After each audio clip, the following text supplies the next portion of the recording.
O Eco era traficante do terceiro comando. O Eco nunca foi policial. O Eco era traficante do terceiro comando e era um dos maiores chefes da milícia do Rio de Janeiro. Caramba. E aí, pra não ter problema com a polícia, ele andava com uma farda de capitão. Ele vestia uma farda de capitão da polícia pra andar. Aí quando ele era abordado, não, sou capitão da polícia. Alguns oficiais dos batalhões daquela região, não são todos, tá? Deixa isso bem claro. Alguns vão estar ali dando apoio à milícia. Eles simplesmente vão começar a atuar junto ao Comando Vermelho, ao terceiro comando, apoiando o tráfico para continuar tendo uma fonte de renda extra. Então o cara, ele é corrupto por si só. Fica com a gente, senta o dedo no like, compartilha muito, porque a entrevista de hoje está sensacional.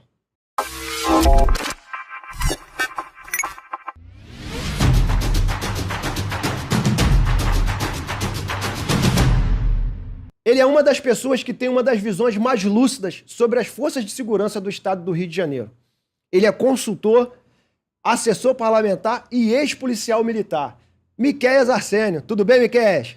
Tudo na paz, Gideon, graças a Deus. Beleza, vamos começar nosso bate-papo aí? Vamos lá, né? Estamos aqui para isso. Hoje a gente vai falar de polícia militar, beleza? Vamos lá. A gente fez aqui umas perguntas bem polêmicas. Eu quero saber se você vai ter coragem de começar a responder aí. Se coragem de trocar tiro, não vou ter coragem para responder pergunta polêmica. Então tá bom, então vamos pra cima. Esse é brabo, esse é brabo. Antes da gente começar a falar sobre a estrutura da Polícia Militar do Rio de Janeiro, vamos falar um pouquinho sobre você. Quem é o Miquéias, de onde você surgiu e como você encontrou na Polícia Militar um objetivo de vida aí? Então, nascido em 1990... Eita, não, assim não, né? Vai começar lá em... Não, vamos direto ao ponto. Cara, eu sempre quis ser policial, desde moleque.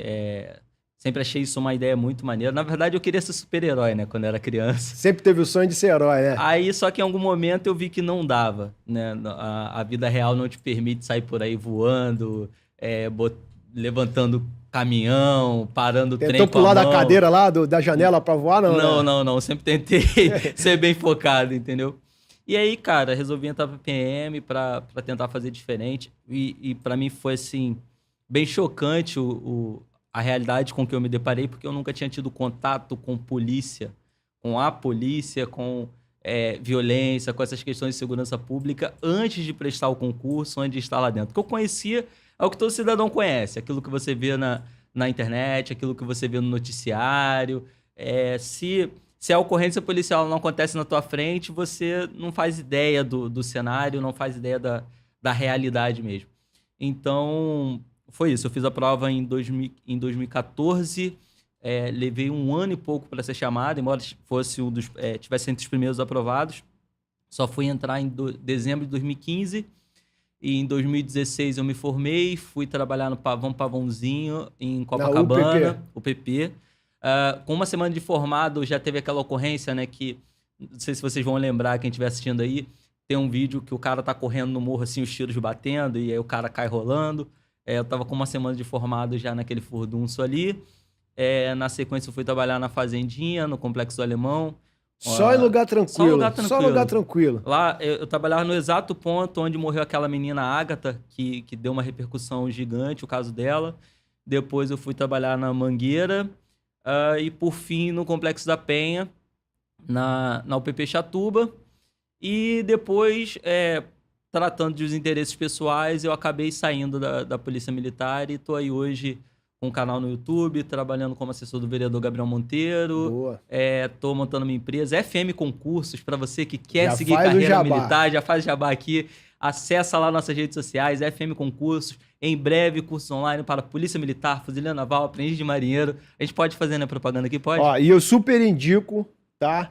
A empresa dele nessa área, porque, cara, é um cara inteligentíssimo. Eu falo porque eu tô com ele no dia a dia e, cara, vai ser um diferencial no mercado aí. Mas pode ficar tranquilo que eu não vou cobrar o jabá, não, tá? Tá de boa.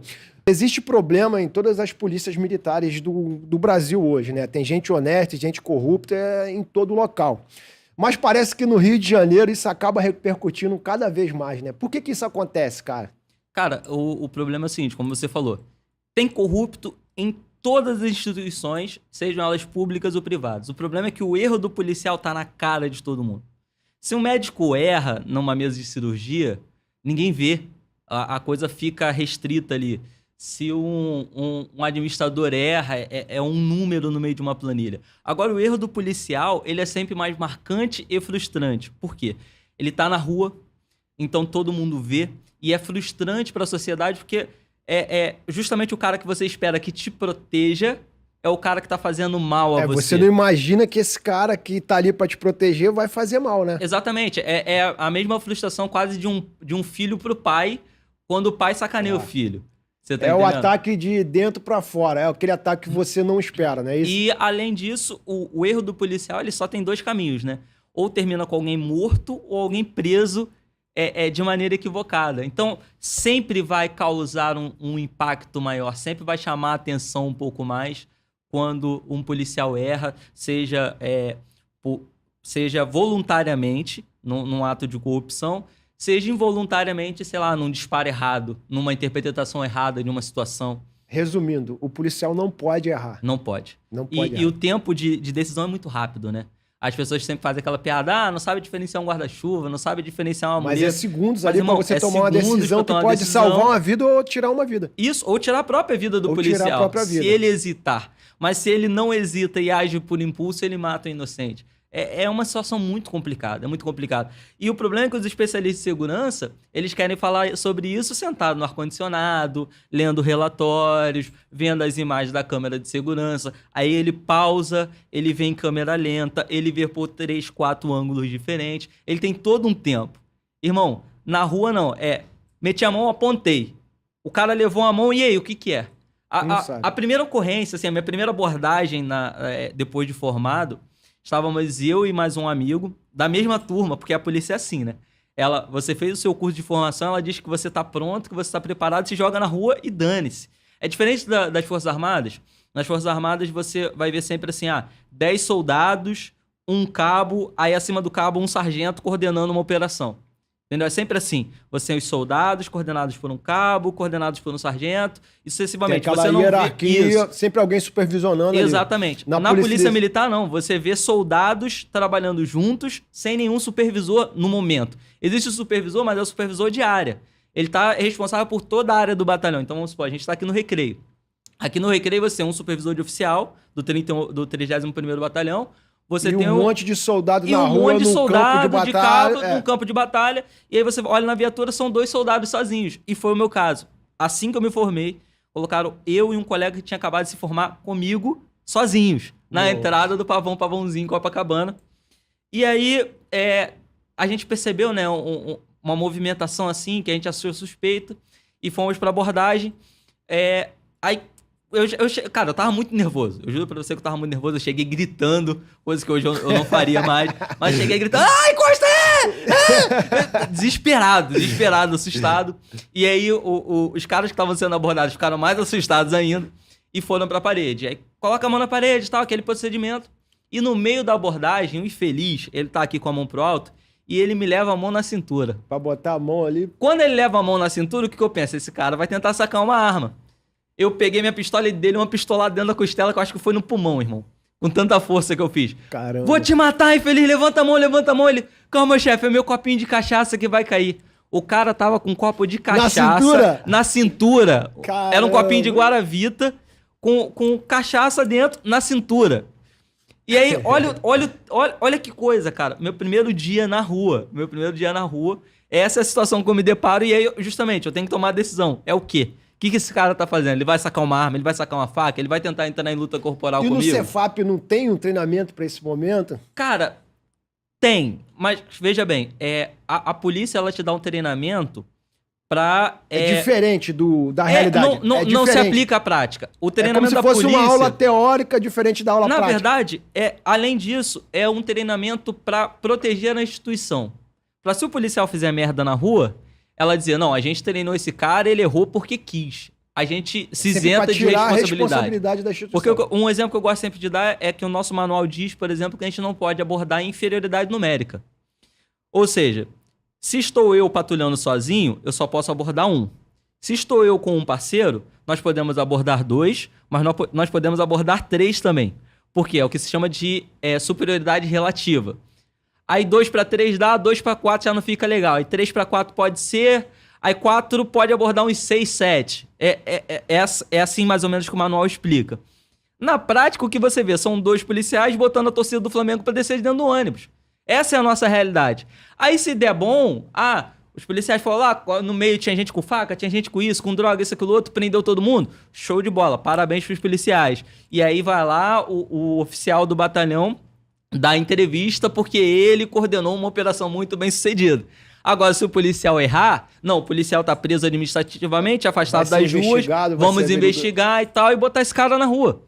Por quê? O manual diz pra você fazer uma coisa, mas na prática não tem tempo. Não dá pra fazer o que o manual pede. Sem contar que a lei ela não protege o policial, né? Não. E o que você vê hoje, até em casos de eventos grandes, tudo, é o cara partindo pra dentro do policial sem respeitar o policial, e o cara numa situação dessa, ele tem que em segundos decidir se ele vai dar um tiro no cara ou não, não é isso? Isso aí. A lei ela tem sido construída no Brasil de uma forma teórica do seguinte ponto. Quando você vai estudar direito, você descobre que o costume é uma das fontes do direito. Ou seja, aquilo que a sociedade pratica, a realidade que a gente vive, que deve nortear a criação das nossas leis.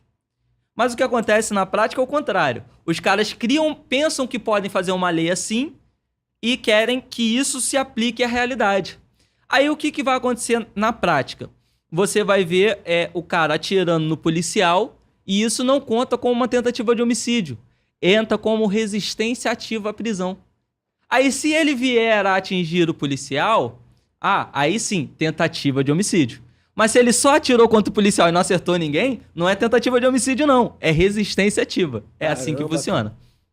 A polícia carioca, tanto a civil quanto a PM, esteve envolvida em episódios tristes de violência e agressões nas últimas décadas, né? Primeiro foi a fundação da Scuderie Lacoque, né? Scuderie Lacoque. Depois foi a formalização das milícias, não há muito tempo, né? O caso envolvendo, então, até o chefe da Polícia de Estado, o Álvaro Lins. Por que a corrupção é tão presente entre os dirigentes da Polícia do Rio hoje? Primeiro eu queria falar sobre formalização da milícia. Tem que parar com isso, de achar que a milícia é uma extensão paralela do Estado. Isso não existe, irmão. A milícia é uma organização criminosa, tal como o Comando Vermelho, tal como o Terceiro Comando, a ADA e qualquer outra facção ou grupo criminoso que atue no Rio de Janeiro. Verdade. O fato é o seguinte, as lideranças estatais, os diretores de instituições, seja da Polícia Militar, da Polícia Civil, Secretaria de Segurança Pública, governador, quem quer que seja, o cara que fecha com a milícia, que apoia a milícia, ele é o mesmo cara que apoiaria o Comando Vermelho ou o Terceiro Comando. Ele é corrupto por si só. Não existe uma bandeira para isso. Exatamente. Então você pega, por exemplo, na Zona Oeste, Zona Oeste e Baixada, a gente tem uma atuação muito forte da milícia. Então, alguns oficiais dos batalhões daquela região, não são todos, tá? Deixa isso bem claro. Alguns vão estar ali dando apoio à milícia. Mas se eles forem, por exemplo, para São Gonçalo, para Niterói, que são regiões onde não há uma atuação tão forte da milícia, eles simplesmente vão começar a atuar junto ao Comando Vermelho, ao Terceiro Comando, apoiando o tráfico para continuar tendo uma fonte de renda extra. Então o cara ele é corrupto por si só. E esse apoio que você fala é o quê? Comércio de armas, arrego para sair o bar? Não. Vamos lá. Comércio de armas. Isso é outra falácia que se tem muito grande. Porque os policiais vendem armas para os traficantes. Olha só, eu nunca vi em um batalhão uma Glock com rajada e pente estendido. Eu nunca vi no batalhão uma .50. Eu nunca vi no batalhão uma granada. A gente tem a granada de gás. Falando de armas que são comuns aqui nas comunidades do Rio de Janeiro hoje entre os traficantes. Não é isso? Exatamente. Então como é que o policial vai fornecer ao traficante uma arma a qual ele não tem acesso? É claro, existe sim o caso de alguns maus policiais que fazem uma operação na área de uma facção, apreendem armas lá e levam para outra facção. Mas essas armas, elas já entraram ilegalmente por outros caminhos que não foram a polícia militar. Então a polícia militar ela não fornece armas para traficantes, não fornece armas para milícia. Esse é o primeiro ponto que a gente tem que destacar. O segundo ponto diz respeito que tipo de apoio? Todo tipo de apoio. Arrego para deixar rolar o baile, é arrego para não atuar na repressão contra aquela organização criminosa. Para não prender o gerente que foi preso e dar o arrego para soltar o cara. Exatamente. Ou ainda, também, auxílio na tomada de outro território. Por quê? Entenda. Não existe território sem comando. Tá? Todo território precisa de um comando. Então, quando você está no centro do Rio de Janeiro, por exemplo, quem domina ali é o Estado. Mas se você anda um pouquinho, você vai parar no Morro do São Carlos, você vai parar na Providência, quem domina, em um é o Comando Vermelho, no outro é o Terceiro Comando. Não existe um território que fique sem comando. Então, quando surgem as UPPs, o Estado começa a dominar aquelas UPPs. Complexo do Alemão, Complexo da Penha, Cidade de Deus. Mas a partir do momento em que o Estado recua, por exemplo, na Vila Kennedy e Batã, são duas comunidades que tinham UPP e o Estado saiu, tirou as UPPs de lá. O que aconteceu? As organizações criminosas retomaram aqueles locais. A princípio, eu acho que o Batã foi tomado pela milícia e a Vila Kennedy pelo Comando Vermelho. Posso estar equivocado nas facções, mas enfim. O fato é que aqueles locais voltaram a ter domínio de facções criminosas. Então, muitas das vezes, o que esses corruptos fazem? Eles pegam e falam assim, a gente precisa fazer um equilíbrio de poder aqui na região. Vamos supor, o Comando Vermelho está dominando muito. Então, eles vão lá e fazem uma operação para enfraquecer o Comando Vermelho. Aí o Comando Vermelho dá uma recuada. Aí a polícia está no território. Quando a polícia sai, o Terceiro Comando entra. Ou a milícia entra. Entendeu? Entendi. Esse tipo de apoio... Ele acaba sendo um instrumento para os caras manusear esse comando aí nas Exatamente. E assim, voltando no início da pergunta sobre a formalização das milícias,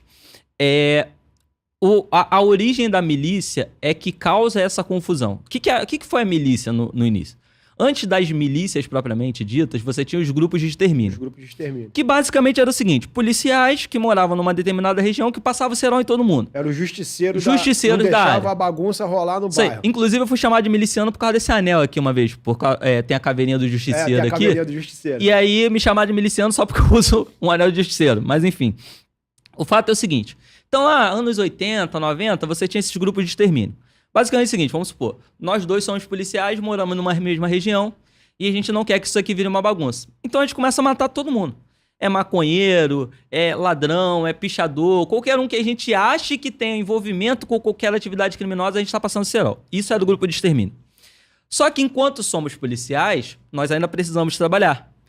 Mas no dia em que vamos trabalhar, nós precisamos que alguém esteja tomando conta da nossa área. Até porque, muitas das vezes, o policial mora em Nova Iguaçu e trabalha em Copacabana. O policial mora em São Gonçalo e trabalha em Caxias. Comando, né? Exato. Então ele precisava que tivesse alguém ali. Aí o que ele fazia? Vou pegar meu primo, vou pegar um vizinho, vou pegar outro e vou colocar ali. Só que veja bem, esse primo, esse vizinho, ele não tem acesso a uma arma legalizada. Então eu, enquanto policial, teria que arrumar uma arma ilegal para ele. Vou ter que arrumar munição ilegal para ele. E esse cara também não vai poder trabalhar, já que ele vai estar tomando conta da área. Então aquilo passa a ser o trabalho dele. Então o que a milícia precisava fazer? Ela precisava de dinheiro para fazer a manutenção disso. Então ela cria uma contribuição voluntária. Ela chega para os comerciantes, pô, irmão, ajuda com trocado aí e tal, para a gente poder manter a segurança da área aqui. Tá vendo que não tá tendo assalto, não tá tendo bagunça, não estão colocando boca de fumo, ninguém tá pichando nada e tal. E isso começa a ser visto inicialmente com bons olhos. Com bons olhos, porque a população prefere ter o cara cuidando da área ali do que ter o tráfico, né? Exatamente. E isso no início era visto com bons olhos, apesar da ação já ser ilegal. Por quê? Você tinha gente portando arma ilegalmente e tinha gente sendo executada sem direito ao devido processo legal, né? Era, o cara... Falaram que o cara era ladrão, mata. Falaram que o cara era maconheiro, mata. Falaram que... Mata, expulsa. Eu lembro dessa época. Então isso era extremamente ilegal. Você tá entendendo? Já era ilegal à época. Mas não tinha reprovabilidade social. Porque a sociedade daquela região gostava. Só que aos poucos, o que era para ser autossustentável vai se tornando rentável. Então o que vai acontecer? Passou a virar um negócio. Passou a virar um negócio. Então, a contribuição que era voluntária começou a se tornar compulsória. Tem que pagar. Tem que pagar. Tem que pagar. E se está sendo rentável, quando você tem um negócio que tem rentabilidade, o que você quer fazer? Você quer expandir, você quer abrir filiais. Só que olha só, a área onde o policial morava... Entrou o gás... Não somente, presta atenção. Porque a área onde o policial morava era uma área tranquila.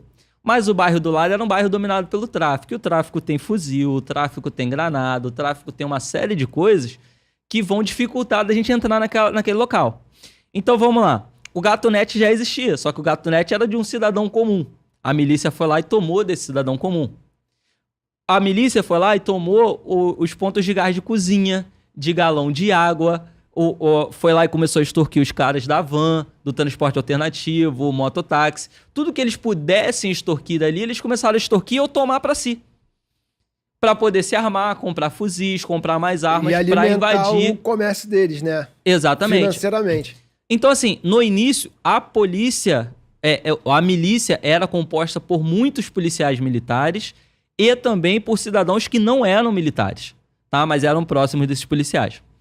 E aí, em dado momento, em especial com a atuação do Marcelo Freixo, começa a ser trago à tona essa situação. E aí a polícia militar, na instituição de Estado, vai falar, não, ó, a gente não aceita isso. E começa a botar para fora os policiais que estivessem envolvidos com a milícia. Hoje, o nosso estatuto diz que se você for pego fazendo parte de um grupo desse, você está sumariamente excluído. Não tem recurso, não tem nada. Você vai ser expulso e acabou.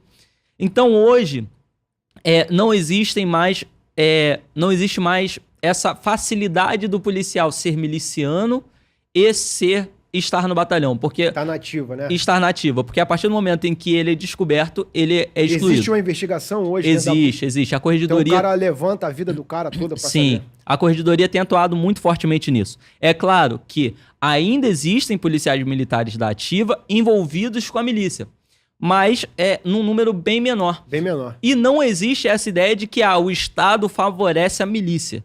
Não. Como eu falei, os agentes do Estado que favorecem a milícia são os mesmos que vão favorecer o Comando Vermelho ou o Terceiro Comando em outras regiões. Corrupto é corrupto. Ele é corrupto por si só. Mas calma aí, só para concluir. Sim. E aí, o que acontece também? A milícia, hoje, ela não tem... Ela perdeu tanto a essência do que eram os grupos de extermínio lá atrás. Quando eu falo perder a essência, o pessoal pensa que eu tô sendo saudosista. Mas não, é só para perder o fundamento, né? Que muitos traficantes hoje compõem a milícia. Muitas milícias já vendem drogas nos seus territórios. Em alguns lugares, a milícia tá começando a fazer alianças com o Terceiro Comando para lutar contra o Comando Vermelho. Hoje eles apoiam. Sim, tanto que esse miliciano que morreu agora recentemente, esqueci o nome dele, o Eco. O Eco era traficante do Terceiro Comando, o Eco nunca foi policial. O Eco era traficante do Terceiro Comando e era um dos maiores chefes da milícia do Rio de Janeiro. Caramba. E aí, para não ter problema com a polícia, ele andava com uma farda de capitão. Ele vestia uma farda de capitão da polícia pra andar. Aí quando ele era abordado, não, sou capitão da polícia. E aí o cara tá vestido de policial, tem um monte de gente de fuzil com ele, é policial. Todo mundo fardado? Todo mundo fardado. E é isso que vai gerando essa confusão. Descaracterizada? Viatura descaracterizada. Eles chamavam de viatura descaracterizada, né? Um carro qualquer. E aí conseguiam se passar por policiais. E as pessoas ainda têm essa visão de que a milícia é apoiada pelo Estado pelo seguinte: a milícia evita trocar tiro com o Estado. Evita trocar tiro com a polícia. Por quê? Porque ela sabe que a gente não perde. O que eu quero dizer com a gente não perde, o policial não perde? É o seguinte, a polícia foi lá, foi uma viatura com 2. Aí trocou tiro, não deu. Aí ele vai sair e vai voltar com o GAT, que é o Grupamento de Ações Táticas do Batalhão. Aí vai entrar lá, não deu. Volta o GAT com o blindado. Não deu. Volta o GAT com o blindado, volta com o BOP, volta com o choque, volta com a CORE. Então a polícia vai sempre fazer mais força. O Estado vai sempre fazer mais força. E a milícia, por terem seus quadros ex-policiais militares que foram expulsos, eles têm essa consciência. Então eles falam, rapaziada, olha só, não vale a pena trocar tiro com a polícia que a gente vai se ferrar. Até porque o intuito dele é ganhar dinheiro. Exatamente. Não é fazer guerra. Entendeu? Agora, o Comando Vermelho não. O Comando Vermelho, ele tem uma origem ideológica lá nos anos 80, no presídio de Ilha Grande, onde a chamada Falange Vermelha foi posta em contato com os presos políticos do regime militar. E aí eles criaram, esses presos políticos passam a ideia para os criminosos violentos, que os criminosos violentos são vítimas do Estado e eles precisam lutar contra o Estado. Então o Comando Vermelho se declara inimigo das instituições estatais. E aí por isso que ele faz guerra.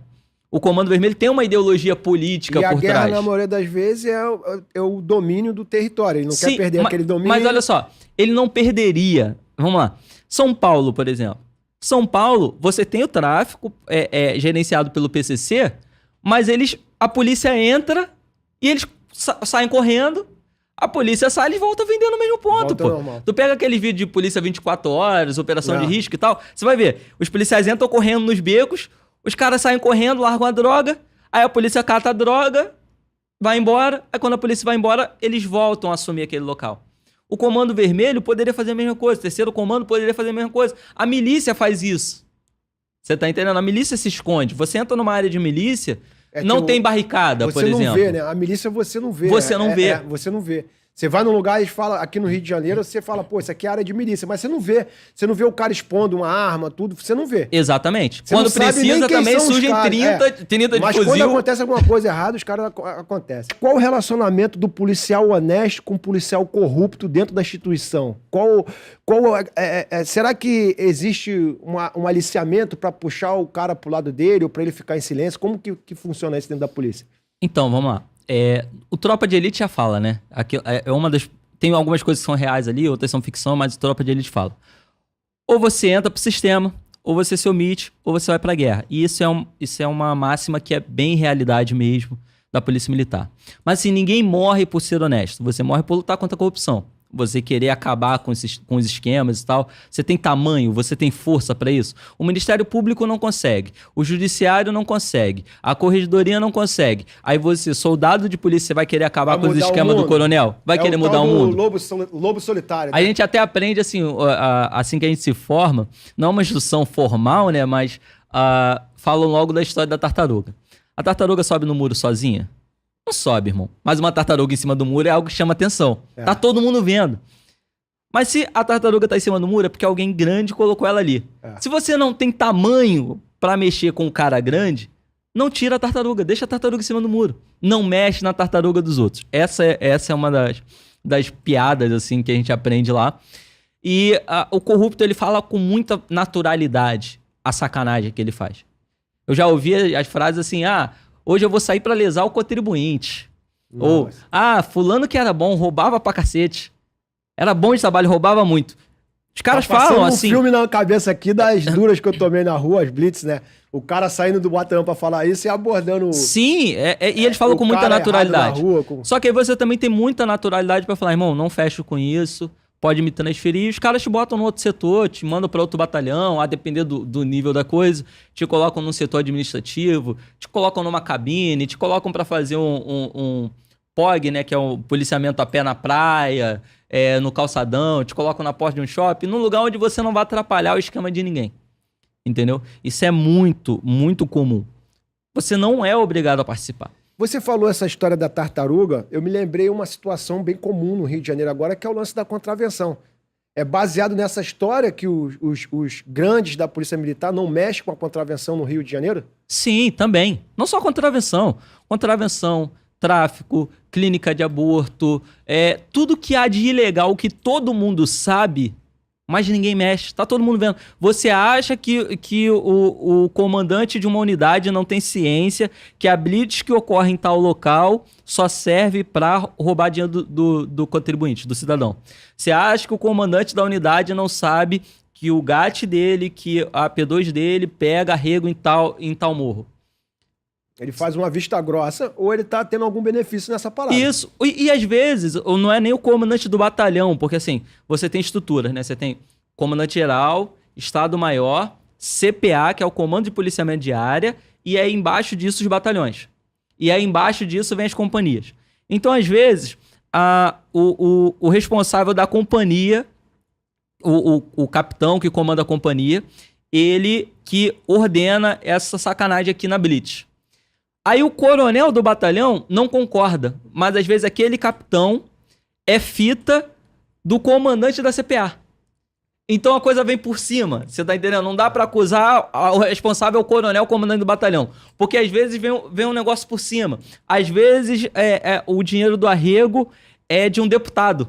É um deputado que negocia o arrego e tal. Porque olha só, Ninguém entra numa comunidade hoje para fazer campanha, fazer ação social ou qualquer coisa sem autorização do dono daquela área. Seja um miliciano, seja um cara do Comando Vermelho, seja um cara do Terceiro Comando. Político também envolvido. E os políticos. Porque você não faz campanha dentro de uma comunidade sem autorização do dono do morro. Do dono do morro. Você tá entendendo? E aí o político foi lá, entrou e fez campanha no morro. Ele fez campanha no morro. Aí depois, quando a polícia começa a fazer a operação e bater naquele morro, o cara recorre ao político para poder tentar fazer o Estado parar ali. Você tá entendendo? O cara recorre ao político para fazer o Estado. É um ciclo interminável. Exatamente. Que um cara sozinho então, não vai vamos conseguir. Lá. Você, soldado da polícia, você vai arranjar problema com o coronel, com o deputado, é muita gente envolvida. É muita gente envolvida. Como eu falei, por exemplo, as armas não são entregues pelos policiais militares. As armas vêm de fora. Então, essas armas, elas, para entrar no Brasil, elas têm que driblar o Exército, a Receita Federal, a Alfândega, a Polícia Rodoviária Federal, a Polícia Federal. Tem que driblar várias polícias, porque ela, vamos supor, tá entrando pelo Paraguai. Então, sei lá, passa por Santa Catarina, passa por São Paulo, até chegar no Rio de Janeiro. Paraná, passa por um monte de lugar. Sei lá, sentou pelo Centro-Oeste. Vai vir passando pelo Mato Grosso do Sul, sei lá, Brasília, Minas, para chegar no Rio. Você tá entendendo? A quantidade de sistemas envolvidos até a criminalidade final aqui no Rio de Janeiro? Por isso que o cara desanima. O cara, às vezes, até entra na polícia com um sonho de salvar vidas, de fazer o bem para a população e chega lá e ele se mas aí eu discordo. Né? Olha só, eu discordo. Ninguém te impede de trabalhar. Se você quiser trabalhar, você só tem que procurar um outro lugar. Pô, esse batalhão aqui eu tenho ordem para não fazer, a gente não pode entrar, a gente não pode fazer, não pode prender, não pode... O cara simplesmente chega, chefe, quero ser transferido. E ele acha um lugar para ele. Porque não é generalizado. Ou se omite ou vai pra guerra. Entendi. Então ele pode falar, não, aqui, pô, não dá pra fazer nada, então eu vou ficar parado e acabou. Ou ele pode falar, pô, aqui eu sei que não dá, mas, sei lá, eu vou pra esse batalhão aqui que dá. Ou eu vou pro BOP, eu vou pro choque, eu vou pro batalhão de ações com cães, eu vou entrar pra um outro grupamento especializado. Ele tem essa opção. Se ele não quiser, beleza. Olha só, serviço de praia. Tu vai ver o policial que tá tomando água de coco parado. Não quer dizer que o policial tomando água de coco não quer trabalhar, tá? É um sol do cacete, 12 horas de serviço. Você não pode esperar que o cara não tome água de coco. Mas você vai ver o policial que só tá ali pra tomar água de coco, esperar a hora dele passar. E você vai ver policiais que ficam correndo na areia o dia todo atrás de batedor de carteira. É verdade. Então, é uma opção do policial trabalhar ou não. Por quê? Onde o policial... Entendo que o simples fato do cara estar fardado, ele já tá trabalhando. Porque onde tem polícia, não tem crime. Ninguém vai roubar na frente do policial, ainda que aquele policial não queira nada. Não vai ter um crime ali na frente dele. Agora, tem um policial que faz um esforço extra, que é ir lá e ficar procurando a ocorrência. Tem o cara que espera cair no colo, tem o cara que procura a ocorrência. Entendeu? Entendi. Então, assim, essa é a relação. Você vai ver muita coisa, você não quer participar, avisa que vão achar um lugar pra você. Eu costumo dizer que a polícia tem um lugar pra todo mundo, irmão. Se você quer ser pedreiro, se você quer ser instalador de ar-condicionado, cozinheiro, mecânico, quer ser operacional, quer ser ladrão, tem espaço pra tudo. Tem tudo lá. Tem espaço pra tudo. Quer ser honesto. Eu até tava comentando com um amigo aqui, da sua produção antes, que, por exemplo, o dublador do Harry Potter no Brasil era um policial militar. Que pouca gente sabe disso. A voz que a gente ouve nos filmes do Harry Potter era de um policial militar, que, inclusive, era muito operacional, gostava de trabalhar. Eu não o conheci. Quando eu entrei pra polícia, ele já tinha falecido. Mas as pessoas falam que ele ia pro tiroteio rindo. Ele ia brincando e tal. Fazendo piada de Harry Potter com tiroteio e tal. E, infelizmente, acabou falecendo, né? Lá na fazendinha, no Complexo do Alemão. Então, assim, tem de tudo. Na polícia tem de tudo. E aí tem o cara que pode... tu quer ser só funcionário público e passar seus 30 anos de serviço escondido atrás de uma mesa no ar-condicionado? Você consegue. Agora, se você quer passar 30 anos prendendo, tendo ocorrência, ajudando as pessoas, você vai lá e vai conseguir fazer também. Entendi. Miquel, tu acha que se o salário fosse maior, evitaria a corrupção ou a ganância dos corruptos ia sobrepor isso? Vamos lá, essa resposta é simples. Cara, eu fico bobo com as pessoas que falam assim, porque o policial que ganha pouco, não sei o quê. Vamos lá, se fosse assim, deputado não roubava, o dono da Odebrecht não entrava em esquema de corrupção, a gente não teria um monte de presidente respondendo a processo, a gente não teria a maioria dos governadores presos aqui no Rio de Janeiro. Não é questão de salário, é questão de caráter. O problema é que a sociedade brasileira ela é corrupta e aí esperam que o policial seja sobre-humano. Né? Da cultura. Exatamente. O policial do Rio de Janeiro, ele é um cidadão do Rio de Janeiro. Se o cidadão é corrupto, o policial vai ser corrupto. Você acha que tem a ver com aquela cultura do jeitinho brasileiro, de querer se dar bem em tudo, sim, de tudo querer levar uma vantagem? Isso aí remonta aos tempos de colônia, né? Brasil colônia. Por quê? O português, quando ele vinha para o Brasil, antes do primeiro reinado, ele não tinha a ideia de construir um país. Sem xenofobia, tá? O pessoal adora distorcer as coisas que a gente fala, mas sem xenofobia, é basicamente similar aos nordestinos que vêm para o Rio e para São Paulo procurando emprego. O cara vem para cá procurando uma oportunidade para melhorar de vida, mas ele não vê isso aqui como terra dele. Ele quer fazer um dinheirinho aqui, mandar para a família dele, quando juntar mais um pouquinho ele volta para lá, monta o sítio dele e fica com a família dele, porque ele não viu no Rio de Janeiro, ele não viu em São Paulo um lar. E o português, quando vinha para o Brasil, no período da colônia, era a mesma coisa. Ele vinha para o Brasil para fazer dinheiro numa nova oportunidade de negócio, haviam muitas oportunidades aqui, mas ele queria voltar para Portugal. Só que aí, nessa, o próprio governo português também não via o Brasil com bons olhos. Então não tinha investimento de infraestrutura no Brasil. O Brasil vai ter sua primeira universidade, o seu primeiro banco já no final do primeiro reinado ou início do segundo. Entendeu? Antes disso, o cara no Brasil ele pagava imposto para manutenção das estátuas portuguesas, mas aqui não tinha uma estrada. Então, qual era a lógica? Meu irmão, tem que me virar. Porque não tinha polícia. A polícia no Brasil data de 1809, com a chegada da família real portuguesa que veio fugindo de Napoleão. Né? Então, antes de 1809, como é que você fazia para sobreviver? Dava seu jeito, irmão. Não tinha regra. Não tinha regra, era cada um por si. Então o brasileiro, ele desde 1500, ele vem dando um jeitinho para sobreviver. Então a galera da política querendo voltar essa época, né? Sem polícia, né?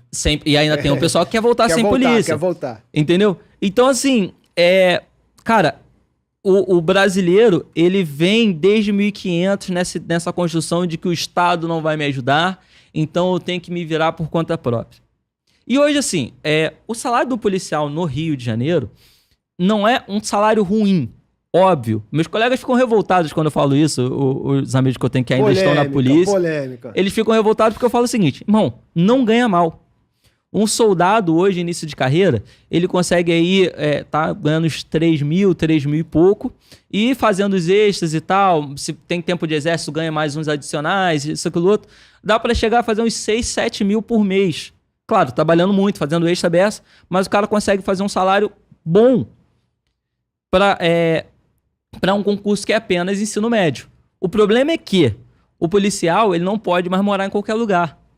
O risco que ele corre, o exatamente. preço não paga. Antes de eu entrar na PM, eu morava numa região mais periférica, não era favela, tá? Mas era bem próximo da favela. E eu pagava R$400, R$500, sei lá, em 2013, 2012. Pagava isso de aluguel. R$500 de aluguel. Então, ganhando aí 1.500, não pagava luz, não pagava água, né? Tinha gato, admito. Até a concessionária me multou depois. Mas pagava o arreguinho lá pra milícia, não, né? Não tinha nada. Não tinha nada. Na área que eu morava, graças a Deus, não tinha nada. Não tinha nada. Era só uma região pobre. E eu pagava R$450 de aluguel. Mas assim, era um local onde os caras passavam para acessar a favela, já largaram um carro roubado na minha porta. Então, assim, era uma situação que, enquanto cidadão, problema, você se acostuma. Se você chegar para qualquer morador de favela e falar assim, aqui é ruim, não, tem um estilo de vez em quando, mas os meninos não mexem com ninguém. Só mata, rouba, mas não tem nada a ver. Tranquilo. Mas não faz aqui dentro da comunidade. Esse é o ponto. Não tem roubo dentro da favela. Porque pro morador sempre é tranquilo. Pode entrar, é tranquilo. Exatamente. Só mata, rouba, queima. Agora, o policial não pode mais morar num lugar desse. E tem muito policial que foi criado em favela. Tá? Ele foi criado em favela, a família dele ainda mora na favela, mas ele não pode nem mais visitar a família. Eu conheço vários assim. Beleza, o policial tem que sair e morar num condomínio. Então, onde ele pagaria antes R$600 de aluguel, ele vai pagar, sei lá, R$1.500. Entendeu? De aluguel mais condomínio. Aí, andar de ônibus. Não tem como. Não dá pra andar de ônibus. Por quê? No ônibus, você pode ser reconhecido. E se você tiver que reagir a um assalto no ônibus, você bota muita gente em risco. E você também não tem a opção de não reagir, porque o simples fato de você ser policial vão querer te matar. Morrer. Então o policial ele tem que ter um carrinho, ele tem que ter... ele não tem que ter o dinheiro do combustível. Você tá entendendo? Então, assim, são uma série de fatores... A vida do cara se torna mais cara. Exato. Simplesmente pelo fato de ser policial. Cara, até o GPS, por exemplo. A gente não pode andar pelo GPS. Tem a arma também que precisa comprar. Tem a arma que precisa comprar. Os seus trajetos se tornam mais longos. Porque assim, tu bota e você vai pra um lugar que você não conhece. Primeira coisa que um policial costuma fazer, ele tem que visitar alguém, ele pega o endereço, ele vai no WhatsApp, joga no grupo do pessoal da turma dele, porque aí tem gente de todos os lugares do estado, e pergunta, pô, dá pra ir nesse local? Porque ele não pode. Tem que fazer um mapeamento. Tem que fazer um mapeamento da área antes. E aí, às vezes até dá pra ir, mas tem um caminho aqui que é mais curto, mas esse caminho aqui vai passar por uma região perigosa, onde ele pode ser reconhecido, então ele tem que dar uma volta gigante para poder chegar lá. Então, assim, acaba que o custo de vida do policial, ele é muito mais alto. Então, o cara que tá ganhando 3, 4 mil, 5 mil, mas o custo de vida dele é alto, então ele vive na risca. Entendi. Você tá entendendo? Ele vive na risca. Mas, novamente, não é o salário que define caráter. Define caráter. Não é a farda que define caráter. É da natureza da pessoa. Se ele eu costumo dizer que a polícia amplifica o que você tem. Se você é um cara violento, você vai se tornar mais violento porque você tem o direito de usar a força em nome do Estado. Se você é um cara corrupto, você vai usar os mecanismos do Estado para ser mais corrupto. Verdade. Agora, se você é uma pessoa que gosta de ajudar as pessoas, você vai ter mais oportunidades ainda de ajudar as pessoas. Porque, por exemplo, se uma senhorinha tá com dificuldade para atravessar a rua e chega um cidadão comum do lado dela, ela já vai se assustar. Agora, chega um policial, ela vai relaxar e esse policial pode parar o trânsito de segurança ali para ela. Para ela poder andar. Por exemplo, eu já parei para ajudar gente que tava com o pneu furado na Avenida Brasil 1h da manhã. Era uma situação, 1h da manhã, você parar na Avenida Brasil, você tá pedindo para ser assaltado. Parei a viatura, liguei o giro, ajudei a sinalizar até para prevenir um acidente, enquanto o rapaz trocava o pneu. E esses vídeos bombam na internet, né? Dos policiais ajudando as pessoas. Quando conseguem filmar. O problema é que a maioria das pessoas... Não espera. Não só não espera, não comove. O erro comove muito mais, o erro chama mais atenção. Os médicos salvam vidas todos os dias, mas o que chama atenção é o médico que foi lá e colocou café com leite na veia da pessoa, que errou e botou café com leite no soro. Você tá entendendo? Entendi. Cirurgias de reconstrução facial. A pessoa tava toda deformada e o médico foi lá, fez uma cirurgia plástica e ficou show de bola. E rejuvenesceu a pessoa. Isso não chama atenção, mas o que chama atenção é o Dr. Bumbum que colocou lá... Exatamente, o Dr. Bumbum que colocou um silicone que matou a pessoa. Miquel, tem esperança, cara, tem recuperação, a Polícia Militar do Rio de Janeiro, ou a Polícia do Rio de Janeiro em geral? Tem, uma catástrofe. Não, olha só, eu falo assim, vocês pensam que eu tô brincando, não, mas é sério, olha só, no militarismo a gente tem um ditado que diz que a merda une, tá? A merda une. Porque quando tá todo mundo na merda, ou você se ajuda e resolve o problema, ou vai morrer todo mundo. Vai morrer todo mundo. E assim, enquanto não há incômodo, as pessoas não se movimentam. Por exemplo, você sempre vai ver um médico falando assim, tem que beber 2 litros de água por dia. Mas geralmente a gente bebe água só quando a sede bate. Poucas pessoas conseguem focar em beber... eu tenho que beber 2 litros de água todo dia. E isso é para a reestruturação da sociedade também. Por quê? Vamos lá.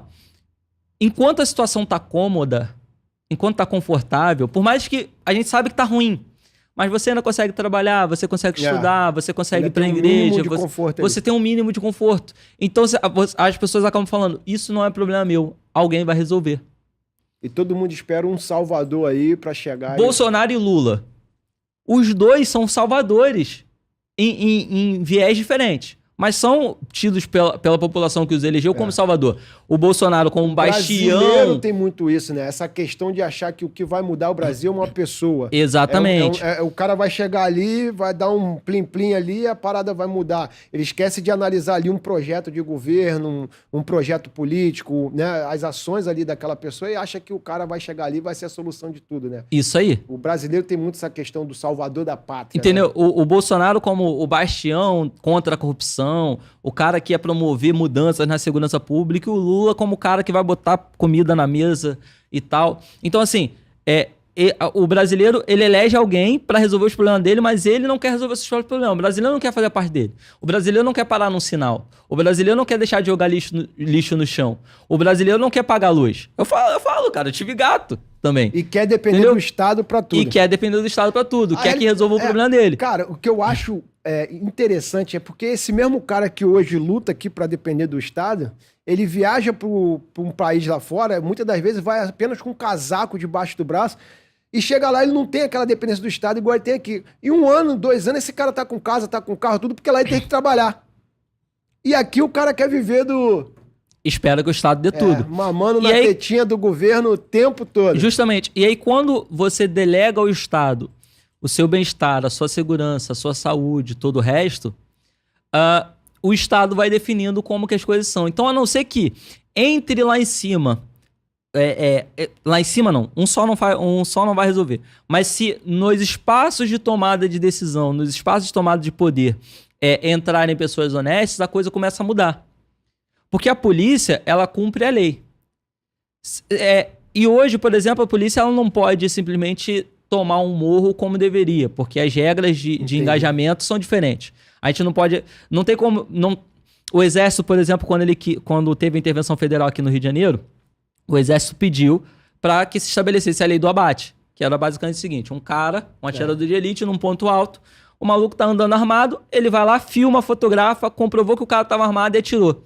Aí neutralizou, se ele morrer é problema dele, mas neutralizou aquela ameaça, e aí a tropa em solo vai lá e consegue pegar o elemento, socorrer, se der tempo, e recuperar o armamento sem iniciar um tiroteio que coloque em risco a vida dos policiais, dos militares do Exército e da própria população do local. Agora, essa lei foi aprovada? Não foi. Isso nunca saiu do papel. Então, as nossas leis, elas não permitem que a coisa ande direito. E aí o cidadão de bem, o cara que tem boas intenções, o que ele faz? Ele fala, isso não é problema meu, outra pessoa vai resolver, ou ele pensa assim, se eu entrar lá, eu vou ser só mais um. E passa adaptando sua vida naquilo ali. E não é só isso, é o medo também. Como você perguntou antes, e a questão da corrupção, as pessoas te obrigam e tal. Não, ninguém te obriga. Só que as pessoas, o cidadão comum, ele tem esse pensamento que vão te obrigar. E aí o que acontece? Ele não quer entrar pra polícia, ele não quer entrar pra política. Tá cômodo ali, pra que eu vou entrar no salseiro desse aí? Vou entrar nesse problema. Arrumar problema com o meu irmão. E aí o resultado é que quem ocupa? Só o sacana que já quer entrar pra isso. Eu lembro que um conhecido meu, durante o meu curso de formação, ele já falou assim, irmão, sempre perdi dinheiro pra polícia na rua, que eu andava de moto sem habilitação. Agora que eu sou policial, eu não vou pegar dinheiro dos outros. Olha só. Você tá entendendo? O cara já entrou pra isso. Aí, eu não, cara. Eu quero entrar pra fazer a diferença. Só que aí tem gente que quer fazer a diferença, mas tem medo. Esses dias, por exemplo, eu tava conversando com uns políticos da Angola. Tô prestando consultoria, né, pra alguns projetos políticos aí. E aí, a gente trocando ideia e falando como é que pode fazer, dando alguns exemplos bons aqui do Brasil e tal. E aí a gente perguntou, mas por que vocês não estão fazendo isso ainda? Aí a menina respondeu assim pra mim, porque a gente tem medo. Porque lá na Angola, irmão, embora eles se digam democráticos, não tem democracia lá não, tá? Pelo que eu fiquei sabendo, eu não conhecia o cenário político de Angola, mas se você fizer uma reunião política anti-governo, a polícia entra lá, bala de borracha, bomba, prende, ameaça tua família... Não sabia, não. Corta a internet da região pra não ter como divulgar as informações. A parada é muito louca. Mas é isso. A maioria das pessoas tem medo. Então, quando tiver uma catástrofe, o sistema reseta. Caramba. Entendeu? É só uma catástrofe, irmão. Sério. Só uma catástrofe. Elimina tudo. Entendeu? Começa do zero. Formato HD. Só uma catástrofe. Formato SD card. e vamos começar do zero. Porque assim, vamos mudar o presidente. Beleza, muda o presidente, mas ainda tem um monte de governadores, tem um monte de comandante de batalhão que tá na sacanagem, tem secretário, tem deputado, tem juiz. Você e aí, acha- tem que mudar tudo. Tem que Você mudar acha tudo. que é possível uma polícia desmilitarizada? Cara, mas qual a vantagem disso? Vamos ser franco, qual a vantagem disso? Olha só, a Guarda Municipal não é uma instituição militar e desce a porrada nos outros. Tá? A Guarda Municipal não é militar e desce a porrada nos outros. A Polícia Civil, o próprio nome já diz, não é militar. Mas anda de fuzil, troca tiro igual o policial militar. Então o que muda numa polícia não militarizada? Pro Brasil? Nada. Sabe pra quem muda? Muda pro policial. Porque hoje, Ele se o vai policial... trabalhar menos? trabalhar menos e ele vai ter a opção de se recusar a cumprir determinadas ordens, que enquanto militar você não pode. Porque hoje é o seguinte, se o policial militar ele falta ao serviço, ele está preso. Tá? Ele está preso. O cara que não é militar, quando ele falta ao serviço, ele tem o dia descontado. Você tá entendendo? Então, olha só, dinheiro descontado, depois eu trabalho e arranjo mais. Agora, prisão, eu não recupero minha liberdade perdida nunca. Verdade. Você tá entendendo? Então, sinceramente, só é bom pro policial militar, pra sociedade. Eu não vejo como a desmilitarização pode ajudar. Cria-se uma ideia de que o fato do cara ser militar, ele enxerga o outro como inimigo. E aí, por isso, a polícia mata muito, por ser uma instituição militar. Vamos lá. Quem foi que matou 28 no Jacarezinho? Foi a polícia militar? Não foi, irmão. Foi a polícia civil. Foi a CORE, Coordenadoria de Recursos Especiais da Polícia Civil, que matou 28. São militares? Não. E por que mataram 28? Porque eram 28 de fuzis tentando dominar um território e trocando tiro com a polícia. As mortes são decorrentes deles lutarem contra a polícia. Se não luta, não morre. Simples assim. E outra, eu gosto de dizer o seguinte, se a gente matasse tanto quanto dizem que a gente mata, não teríamos superlotação no presídio, irmão. É verdade. Porque tá cheio de homicida de policial, cheio de latrocida, um monte de gente ali que fez um monte de merda que, na minha opinião, merecia. Eu não ficaria com remorso se um cara desse viesse a falecer. Mas não, cara, estão presos. Então dizer que a gente mata pra caramba é uma falácia. É uma falácia. Morre muita gente? Morre, porque tem muita gente armada, muita gente trocando tiro. É inevitável. Mas dizer que a gente...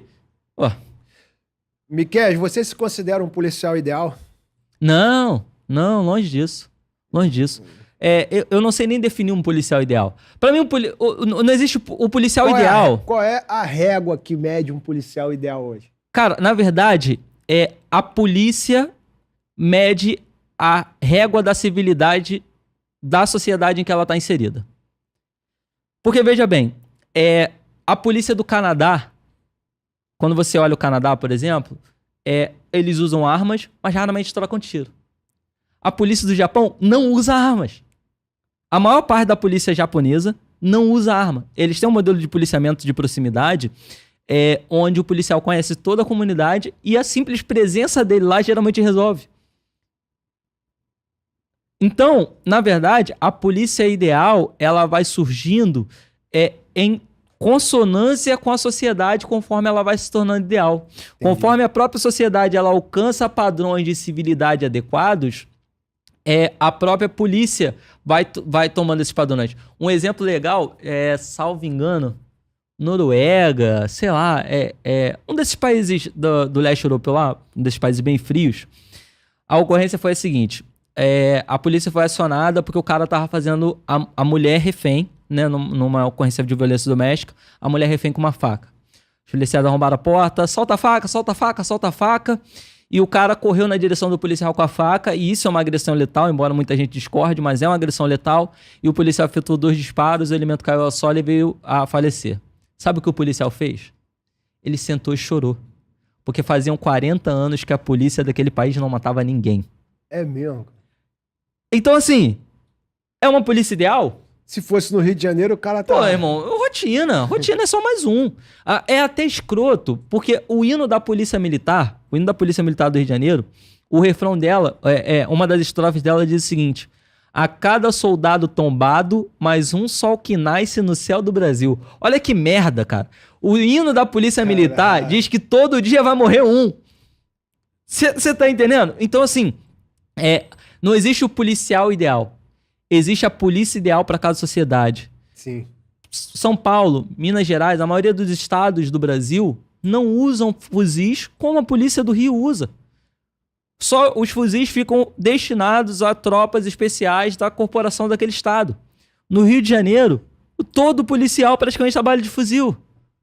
Por que isso, irmão? Porque a nossa sociedade está doente. A nossa sociedade está doente. É isso aí. Você hoje está fora da PM, né? Como foi seu processo de saída lá? Sente falta? Voltaria... Se tivesse uma possibilidade hoje, você voltaria a ser policial mesmo tão crítico ao sistema? Então, vamos lá. Eu saí porque eu vim candidato na minha cidade e a regra diz que quando você tem menos de 10 anos, você se candidatando, ganhando ou perdendo, você tá fora. Eu falei, beleza, já tô no momento de alçar voos maiores. Arrisquei, não ganhei, tá tudo bem pra mim, minha vida tá seguindo muito bem, graças a Deus. Ele te exclui ou ele te licencia da polícia? O termo é licenciamento ex officio. É quando você deixa de preencher algum requisito. Porque falar exclusão parece que você fez merda, né? Ex-policial, porque foi preso e tal. Nada disso, entendeu? Quando você se candidata, você quebra uma regra que te inabilita para continuar. Continuar. Porque, por exemplo, se eu tivesse dentro do limite de idade, eu poderia fazer a prova novamente. Porque minha ficha disciplinar tá boa. Eu não tô impedido. Você tá entendendo? Não fui impedido. Eu só fui afastado. Então, vamos lá. Beleza. Saí. Voltaria? Não. Por quê? Não por medo da instituição, porque eu gostava, tive um... Não por medo do trabalho em si, porque eu tive, apesar de passar muito perrengue, eu gostei, eu gosto de dizer que a gente fica viciado na adrenalina. Parece o cara que pula de bungee jump, de paraquedas, coisas do tipo. Você sabe que o risco existe, que você pode morrer, mas tá sob controle. E você sente até falta quando não tá acontecendo. Hoje eu sinto falta. Tenho o meu porte de arma pela Polícia Federal, preenchi todos os requisitos, fiz o processo, e às vezes eu fico torcendo para alguma coisa acontecer na minha frente para eu poder intervir. Embora não seja mais minha função, mas policial. Num crime flagrante eu ainda posso agir. E às vezes eu fico olhando assim, pô, será que aquele maluco ele vai assaltar alguém? Mas, enfim. Só que hoje eu não voltaria, por quê? Ganho bem mais do que eu ganhava lá. Então, para mim... Trabalha bem menos? Não, trabalha bem menos não. A gente trabalha muito mais. Trabalha muito mais. Muito mais, mas ganho bem mais. E... hoje eu tenho a liberdade de falar aquilo que eu não poderia falar. Por quê? A instituição policial militar ela é uma instituição propriamente política. E então o nosso estatuto, legalmente, o policial militar é proibido de dar essas entrevistas que eu estou dando agora. De fazer críticas ao sistema, de falar, de discordar. O militar, em geral, ele não pode falar, mas... Perdão. O policial militar ele tem uma agravante que é a seguinte... Vamos lá. Hoje nós temos o projeto das UPPs. Aí o policial militar ele discorda do projeto das UPPs. Ele não pode em nenhum momento expressar a opinião dele. Até porque seria uma incoerência. Você imagina, ele começa a expressar a opinião dele mal da própria instituição. E ele ter que cumprir o trabalho que ele diz que não funciona. Você tá entendendo? E ainda a questão da possibilidade de pânico. Porque se o policial começar a falar tudo aquilo que ele vivencia, tudo aquilo que é da realidade dele, a sociedade fica maluca. Porque hoje, o cidadão, ele só toma ciência do problema do Rio de Janeiro pelo noticiário, ou quando acontece com ele, ou com alguém muito próximo a ele. Mas em linhas gerais, pro cidadão tá tudo bem. Ele saiu de casa, ele foi, trabalhou, voltou para casa e nada aconteceu. Então, para ele estava absolutamente seguro. Mas isso não é uma realidade. Nesse exato momento tem alguém sendo torturado, tem alguém sequestrado, tem uns 15 assaltos em andamento, tem uns 10 tiroteios acontecendo em locais diferentes do estado do Rio de Janeiro. Pode ter acontecido um assalto aqui na frente do estúdio agora e nós não estamos vendo. E aí rolou tiro, a gente não tá ouvindo pelo isolamento acústico, rolou tiro, gente morreu e tal. Quando a gente sair, vai estar maior paz, porque já levaram os corpos, a perícia já recolheu as cápsulas e tal. E a gente vai sair, não, aqui é tranquilão, aqui não acontece nada. Mas aconteceu, pô! Só que a gente não viu. Só que o cidadão não viu. Mas o policial, ele tem isso o tempo todo, porque os rádios da polícia, eles funcionam para toda a região do batalhão.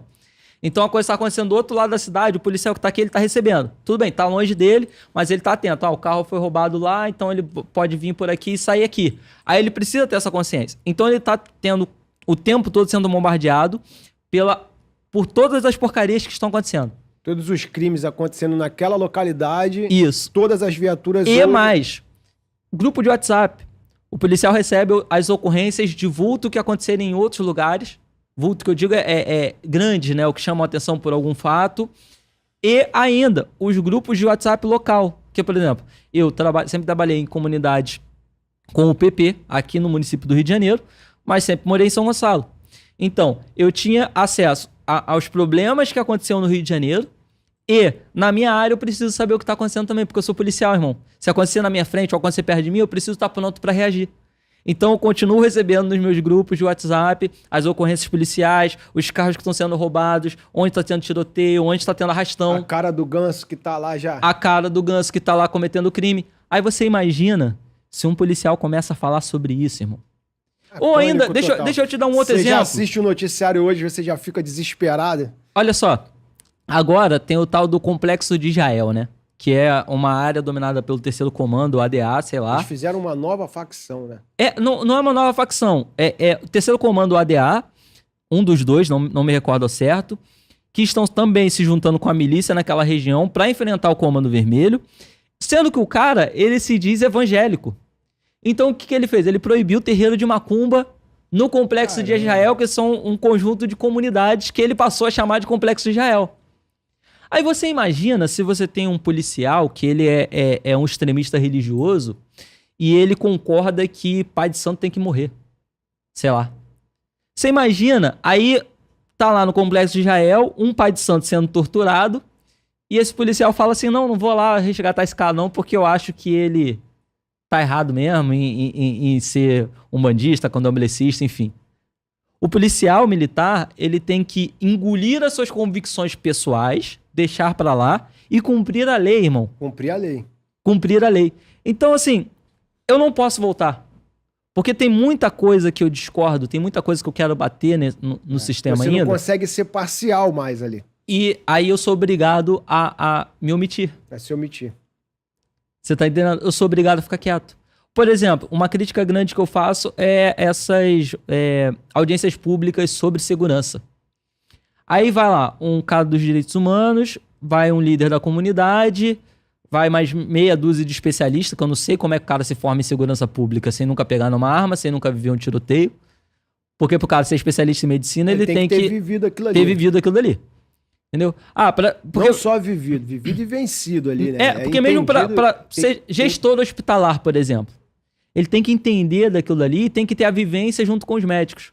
Então, pra mim, o cara, pra ser especialista em segurança pública, ele no mínimo tem que comandar um batalhão. Ele pode não dar tiro, irmão, mas pelo menos comanda o batalhão. Lida com... Pra entender a realidade do dia a dia do policial, do isso cidadão. Aí. Entendeu? Aí faz uma reunião e quem é o representante da polícia? Um oficial. Geralmente um coronel, um major, um cara de uma patente mais alta que já tá com uma experiência legal. Aí começa lá, nego a descer o pau e falar um monte de coisa, um monte de inverdades sobre a segurança pública no estado do Rio. E aí sabe o que esse oficial pode fazer? Nada. Sabe por quê? Ele não pode contrariar os interesses do governador. Porque política de segurança pública é definida pelo governador. Então, se ele começar a falar o que ele realmente acredita, ele pode arranjar um problema muito grande institucionalmente. Então, ele precisa estar ali para validar a opinião do governador. Então, geralmente, a resposta dele vai ser: não ouvimos as suas demandas, vou levar para o comando, vamos averiguar, vamos ver o que dá para fazer. Quando muitas das vezes ele sabe, caraca, tem nada a ver isso aí, cara. Aquele maluco ali é fechado com o Comando Vermelho, ele tá aqui só para descredibilizar a operação. O Conselho de Direitos Humanos a Comissão de Direitos Humanos da OAB de São Paulo, salvo engano, em 2011, teve 5 conselheiros presos, porque eles recebiam dinheiro do PCC para descredibilizar as operações policiais em São Paulo. Não estou dizendo que todas essas instituições têm fechamento com o crime. Mas muitas têm. Tá entendendo? Muitas têm. Então, assim, voltar pra PM hoje, pra mim, seria ruim. Eu acho que eu posso fazer muito mais pela sociedade em entrevistas como essa, fazendo pressão política em cima das instituições estando de fora do que de dentro. Ficou show. Eu fiquei sabendo até que você tem um projeto, né, de um curso de preparação para candidatos à polícia, né? Como que vai ser isso? Explica como que vai funcionar aí e quando que vai lançar esse curso aí para... Tá, então, a FM Concursos é um preparatório para concursos públicos, em geral, mas com ênfase nos concursos públicos militares, que são uma área que eu já tenho conhecimento. Eu fui aprovado para oficial da aeronáutica de 2006 para 2007. Só não quis continuar, mas cheguei a ficar um ano lá na EPCAR. Aí passei também para fuzileiro naval. Sargento do Exército eu tenho quase certeza que eu passei, mas eu estava numa outra etapa da minha vida, então eu fiz a prova. Acredito que tirei uma nota boa e que tenha passado, mas eu não fui nem olhar o resultado, tá? Mas, então assim, e a própria Polícia Militar, eu fui aprovado 2 vezes, fui aprovado em 2010, na primeira vez que eu fiz, mas não quis dar continuidade ao concurso, que eu também estava tocando nos outros projetos pessoais, e na sequência fui aprovado também em 2014. Então, assim, eu tenho uma experiência legal e tô querendo trazer isso para as pessoas, que muitas das vezes a galera não sabe nem como é que começa, né? O cara pensa assim, eu quero ser revi, meu tio vai me colocar para dentro para eu engajar. Isso não é uma realidade. Pelo contrário, na verdade, a maior parte das pessoas serve, fica 8 anos, e aí acaba que não aprende uma profissão nesse meio tempo e não é aproveitada pelo exército, aí volta pra rua já com 26, 27 anos, e não consegue se reinserir no mercado de trabalho com facilidade, porque tudo que ele aprendeu foi questão de militarismo. Aí o que sobra para esse cara geralmente é fazer o próprio concurso para polícia, o concurso para bombeiro, coisas do tipo. Então, a gente vai estar trabalhando principalmente com a turma de fuzileiro naval, aprendiz de marinheiro, que é digamos assim, um soldado especialista da Marinha. Ele cuidar de telecomunicações, de alimentação, de solda, de obra e tal.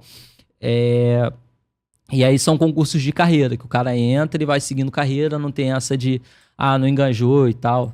Claro, ele precisa chegar a sargento, para quem fuzileiro naval e o pessoal que for pela escola de aprendizes, ele tem que chegar a sargento para engajar, mas é quase certo que ele vai conseguir isso na carreira dele.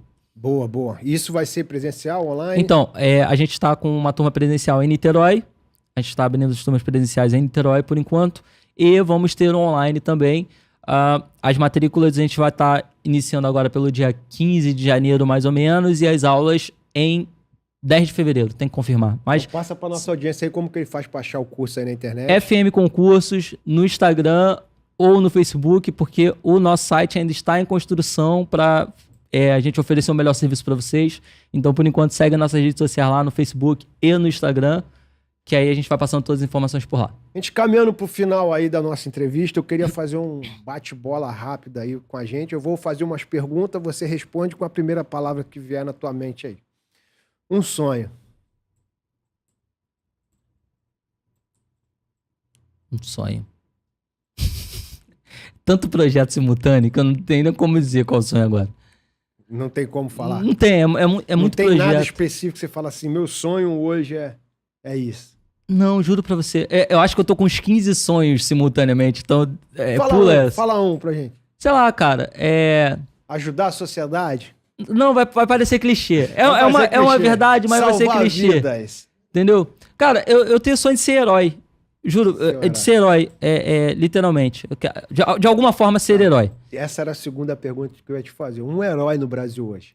Um herói no Brasil hoje? Cara, hoje não vou citar ninguém, não. Vamos lá atrás, Dom Pedro II. Dom Pedro II. Uma heroína? Uma heroína? Rapaz, eu não esperava essas perguntas. Nunca fiz essa brincadeira, não. A brincadeira é essa. Pegar o cara de surpresa aqui e ele ficar... Uma heroína. Sei lá...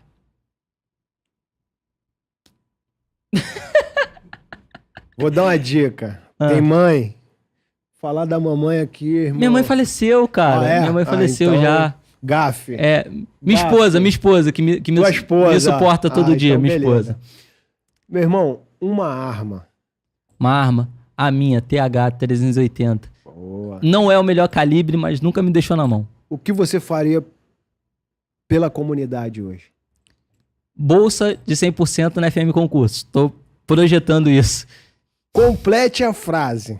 Essa Ai, é lá boa vem. demais. Vai. Mas tem que ser no tiro rápido. Tá, vou tentar. Bandido bom é bandido? Essa eu boto todo mundo de saia justa É bandido aqui. neutralizado. Neutralizado. Neutralizado. Ah, saiu bem. Se ele morrer, não é culpa minha. A minha mãe, deixa eu contar uma coisa aqui pra você. A minha mãe, ela costumava dizer assim, não, porque você não pode falar esse negócio de bandido bom e bandido morto, que Deus tem um plano na vida deles. Ué, beleza, mãe. Eu vou fazer a minha parte, vou atirar. Ele que sobreviva e conte o testemunho dele na igreja depois. Se Deus tem um plano na vida dele, ele vai sobreviver e vai contar o testemunho depois. A minha parte eu vou fazer. Legal. Miquel, foi um prazer ter você com a gente aqui no nosso podcast. E eu queria que você deixasse uma mensagem aí para nossa audiência, para aquele rapaz que sonha em ser militar hoje, que sonha em entrar na polícia, que tem um sonho de salvar vidas.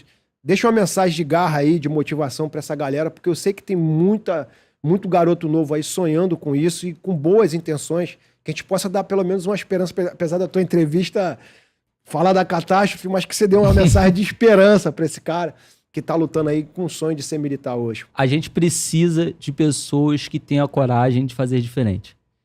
Tá uma droga porque os bons estão se omitindo. E isso é o sucesso dos maus. Então bota a cara, vai lá e luta para ser oficial, especialmente oficial, porque são os espaços de tomada de decisão. Entendeu? Para de fazer campanha para político e seja político. Se você tem esse interesse, vai lá, bota a cara, luta. Porque quem muda, toda revolução é feita por cima, irmão. Não tem revolução feita por baixo, tá? Isso aí é ladainha. Ah, dizer que o trabalhador vai fazer revolução. Não consegue. Revolução se faz com dinheiro, revolução se faz com poder. Então, tenha dinheiro, seja empresário e bota a cara, usa o seu dinheiro para transformar a vida das pessoas, para transformar a sociedade. Estuda pra caramba, vira oficial, vira delegado. Bota a cara na política, seja deputado, seja governador, seja presidente, porque a diferença se faz por cima. Não dá para você salvar a fome, resolver a fome de ninguém se você não tem comida em casa. Beleza? Então esse é o recado que eu dou para vocês. Se esforça, luta para chegar lá em cima, porque a gente só ajuda quem tá embaixo. Não tem como a gente ajudar de baixo para cima, não. Bom, pessoal, ficamos por aqui. Semana que vem teremos aí mais um convidado especial e esse programa eu queria desejar para vocês um feliz ano novo, que 2022 seja um ano repleto de bênçãos, realizações, projetos e objetivos na vida de cada um que está assistindo esse vídeo aqui. Deus abençoe. Obrigado, Miquel. Valeu, Tamo gente. junto, irmão. Tamo junto.